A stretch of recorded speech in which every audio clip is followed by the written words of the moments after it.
So you're a podcaster, DJ, or someone who works with audio on a regular basis, and you would like to integrate proper audio into your Clubhouse rooms, phone calls, or similar things. Now that's a hot topic nowadays, and it is becoming more and more popular every single day.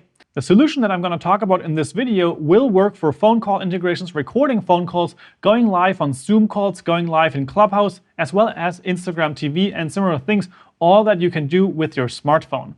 However, in this video, I'm just going to talk about Clubhouse because that's an app where you receive audio and you also send audio into it. I'm also going to talk about two different solutions with this setup, where one, you only hear the stuff that is coming from the app, and then there will be a second version where you can hear yourself and also hear the stuff that is coming from the app. For that, we're going to be setting up a mix minus, and in this case, we're talking about audio recorders like the Zoom F6, which actually has audio routing. And that makes it really easy to set up a mix minus-like feature for at least one phone call or Clubhouse integration. If you have a different kind of audio recorder, like for example the Zoom H5 that I have here, maybe you want to check out the other video that I have linked up here or in the description below, because there I will talk about audio recorders that don't have specific routing features, but maybe you will have a feature to pan the audio to the left or right channel, and that way you once again can set up a mix minus feature with different types of adapter cables that are necessary for that type of setup. So that's a video linked in the description. I also have a video where I talk about different microphone options for your smartphone. In this case, for example, this is a lavalier connected to a splitter between headphone and microphone port, and then we have a TRRS connection, which we can use to connect this to an iPhone. And this way you would have a lavalier and headphones all connected to your phone. Now there are also dedicated devices, like for example the Zoom P4 or the Rodecaster Pro, which can do something similar. So that's also something that you will find linked in the description, because I have a video specifically about the phone call integration of the P4.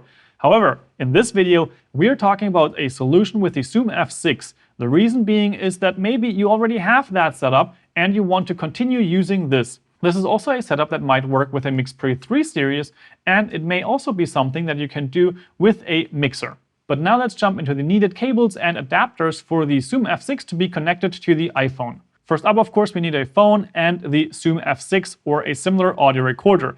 And then we also need the iRig 2. This is probably the most expensive part of this whole kit, because it costs around 33 to 45 euros, depending on where you get it and if it's on sale or not.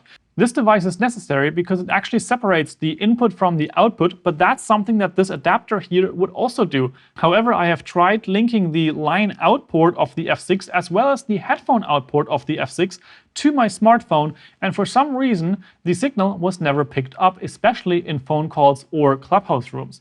The reason that I found out later is that the line out as well as the headphone outs here are simply too loud for the smartphone, and the smartphone in this case does not take the signal at all. This is exactly the reason why we need the iRig 2 that can take a line level signal and it gives the phone a mic level signal. The rest are adapters and connection cables between everything. We need a Lightning to TRRS connection. I also prefer to have a Lightning splitter for audio and charging at the same time, so that you can still charge the iPhone while you're also using this type of integration. Then we have two of the 6.3 to 3.5mm mono jack cables. Those are used to connect the iRig to the F6. And we'll also have to use one VXLR adapter. This here is the Rode VXLR Pro, however the Rode VXLR base version would also suffice and is much cheaper than this model. Then we also have a set of headphones, of course, so that we can monitor ourselves and hear everything that is going on in the room. And lastly, we also have a XLR connected microphone. In this case, this is the Shure Beta 57A that I have back here in the shot. And that's connected to this cable that we have on the table. Now to get started with the setup, I'm just going to set this up to be on the channel 2 with the XLR microphone. That's the first step that we need, because we need some input signal. And I am going to use channel 2 here because that's the channel that I generally have set up for this microphone when I'm here in the studio. Right now, I also want to mention that I have set this up to be in the linear 24-bit mode, and the reason for that is that for this type of live mixing, it is probably a better idea to record in 24-bit, especially because then you can also have limiters on each of these channels. And that's something for these type of live events where you have phone calls or you have a Clubhouse room that's probably a good idea to have a limiter active.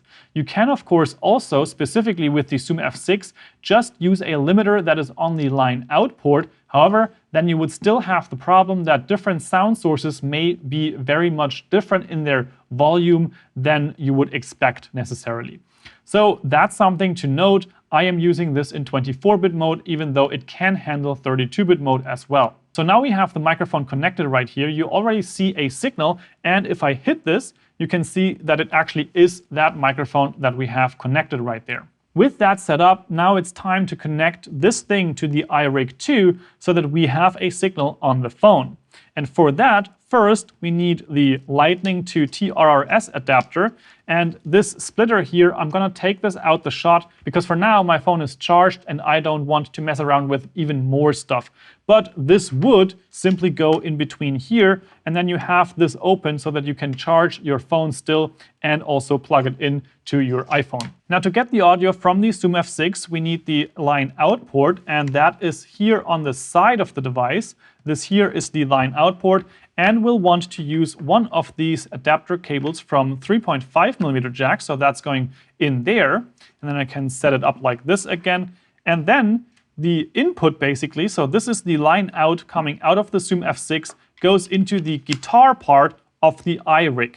Right here, this is the input, and that's going to be interpreted as the microphone on the iPhone. So we can just hook this up to the iPhone, do a unlock there, open a recorder app, and right now we have the signal coming from the iPhone microphone, and if I plug this in, we can now see that it recognizes a headset microphone, and once again we can hit this, and you can see that there we have the specific spikes while I am hitting on the microphone. And if I increase the gain there, you can of course also see that now we have a stronger signal, even though I am not talking into this mic. But if I hit it now, you can of course again see those spikes slightly. The reason why those spikes are not necessarily that much higher now is because I actually have the limiters already active on the Zoom F6. So that's why that's the case. Now that we have this connected, how do we actually hear stuff that is coming from the iPhone? And for that, we have two options. One is I can take these headphones. These are the Bose QC35 that I have here, and I have those with the normal TRS jack that is on the other end. And this here, I can actually take that and plug it into the iRig 2 right here. Now that is something that you can do. However, this has a little bit of a downside, and that is that right now, I can only hear stuff that is coming from the phone that is coming out of this headphone port on the iRig.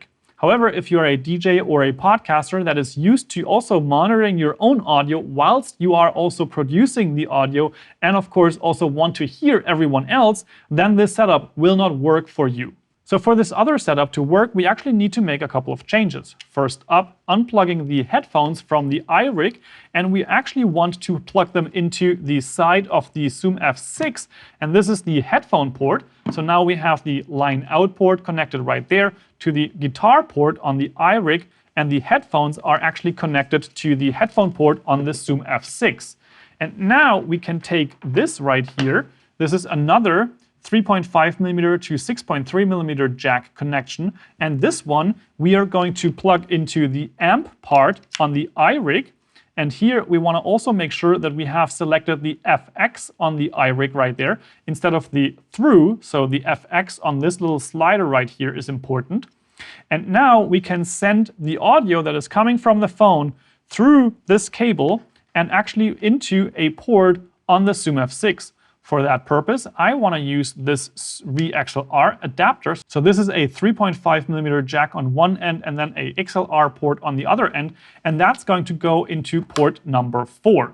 And with that, I can activate port number 4, set it at a gain level of, let's say, 0. And now when I have some music playing on the iPhone, it is actually something that is visible right here on the device on channel 4. So you can actually see the signal on channel 4, and if I tap the mic right here, you can also see a signal on channel 2, and I can also hear it coming out of the headphones right here. So now you can actually record the audio coming from the iPhone and your microphone on the Zoom F6. The problem right now is that if you have a phone call with this setup, you would actually send the audio back to the person so they would hear an echo. To not have that, we have to change a couple of routing settings specifically for the line out port. So I'm going to just pause the music here, zoom in on the menus, and now we can go into the menu of the F6. There we can go to the output settings. In the output settings, we can go to the line out and there to routing. In the routing area, you can now see I have set it up in a way that channel 1 and 2 are going to be sent out left and right of the line out port. And I also have set up that 5 and 6 are routed to the line out port. What you notice is that I don't send the signal of channel 4 and 3 to the line out port, and I also don't send the mix down of everything. So this is the left and right at the back here. This current setup right here sends only the audio of channel 1 and 2, as well as 5 and 6 to the line out port.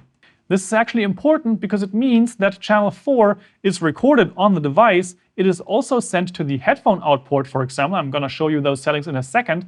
But it is not going to be output to the line out port, meaning we basically have a mix-minus feature. We are sending all of the stuff to the line out port minus the stuff that is coming from the phone, so that there is no echo happening.